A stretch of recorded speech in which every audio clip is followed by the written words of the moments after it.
Apakah ada rangkaian yang ditambahkan atau dikurangkan, atau yang sifatnya keterangan tersebut disalahgunakan, sebagaimana berita acara dari pihak masing-masing pihak, yaitu tersangka, ya, baik itu AG maupun MDS. Dari keterangan berita acara itu disampaikan apakah berbeda atau tidak, silakan. Kewenangan daripada penyidik nanti. Apakah terjadi pemberitaan yang sifatnya tidak benar atau bohong, sebagaimana kita sudah ajukan dan kita sudah minta untuk diproses pasal daripada 310 dan 311 KUHP. Kira-kira begitu? Jadi Anda meragukan BAP dari Mario Dandi ya, Pak Sumantap? Iya, iya. Jadi pengumpulan buktinya ini daripada hanya dari BAP saja, Pak? Iya. Seorang PH bisa melihat berita acara, mungkin sudah menjadi analisa. Apakah analisa itu sudah tepat atau tidak, ya silakan nanti. Ya, kita akan uji. Ya, sebatas bukti-bukti yang kami sudah selidiki atas hubungan yang disampaikan oleh saudara PH, baik AG maupun MDS, tidak ada keterkaitannya mengenai kejadian tanggal 20. Ya, dan sekali lagi ini juga menjadi suatu perhatian, ya, sehingga apa yang kita saksikan pada rekonstruksi sudah memperjelas, mempertegas pihak-pihak yang terkait sehubungan dengan penganiayaan. Ya, kalau di Selatan masih menggunakan 351. Sekarang sudah ditangani oleh Polda menjadi 355 dalam rangka pemberatan. Silakan penyidik memeriksa keterkaitan pihak-pihak lainnya, tetapi sepanjang yang kami tahu dari keterangan klien kami dan dari bukti bahwasanya tidak ada keterkaitan sama sekali, dan atas apa yang disampaikan pembisik atau yang pertama menyampaikan, ya silakan para pihak nanti bisa menyampaikan dalam rangka bukti, ya, tidak hanya untuk menyampaikan untuk sifatnya di sini untuk mendapat simpati, ya, untuk bisa membelokkan suatu perkara dan sebagainya. Silakan, itu aja Mas Reza.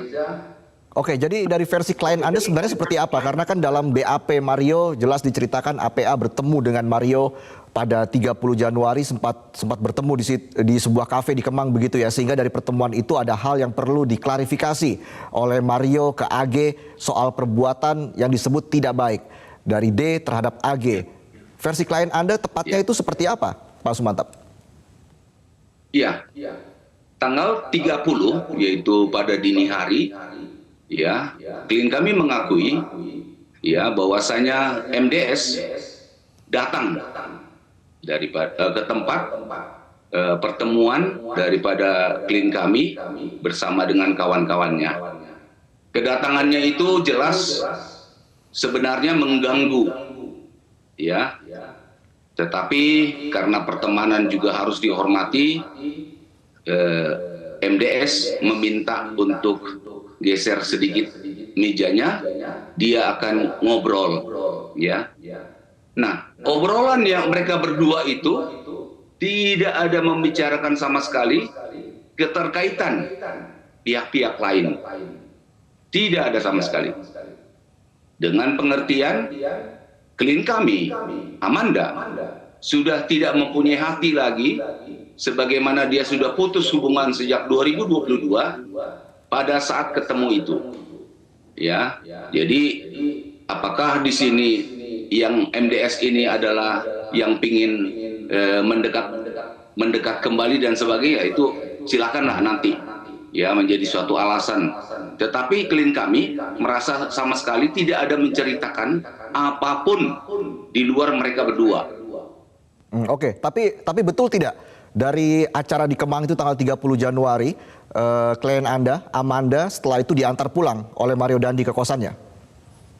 Iya, sebagai klarifikasi, setelah klien kami keberatan sehubungan dengan pertanyaan-pertanyaan daripada MDS, ya, klien kami keberatan dan meninggalkan meja, ya, yang disorong atau yang digeser dan kembali ke teman-temannya, ya.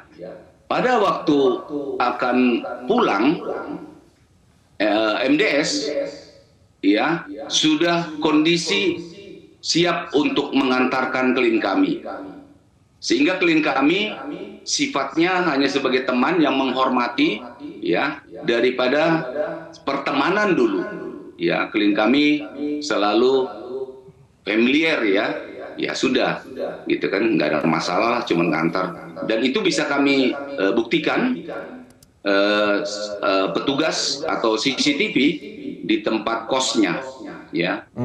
Bahwasanya Jadi setelah selama ini diantar langsung masuk. tidak ada pembahasan ataupun pembicaraan menyinggung apapun. soal AG, soal pacar baru dari Mario. Ya, inilah mungkin yang perlu kami klarifikasi. Sehubungan dengan media juga selalu sepertinya memojokkan yang sifatnya terlalu percaya atas pembicaraan dan cerita MDS melalui kuasa hukumnya. Dasar daripada cerita dan keterangannya itu dalam status dia sebagai tersangka. Apakah tersangka ada kemungkinan boleh berbohong?